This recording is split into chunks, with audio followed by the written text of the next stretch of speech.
How to fix self-protection failed error code 4. So if you want to fix your self-protection failed error code 4, then what you need to do is first you just need to simply open up your search bar, and here you need to search for firewall. Once you've searched, you need to go with Windows Defender Firewall, click on it. Now go with the inbound rules, and here on the right side you need to click on new rule. Next you need to choose program, and then go with next, which will be on the bottom. After that, go with the right side, hit browse, and then locate the game's file, like main file. Once you find it, you need to select the file with the game's logo, then click on open and hit the next. After that, you will find an option of block the connection. Choose block the connection and then click on next again and give it any name that you like and finish the setup.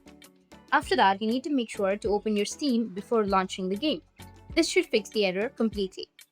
That's it, and if you have any questions, feel free to comment below. Thanks for watching.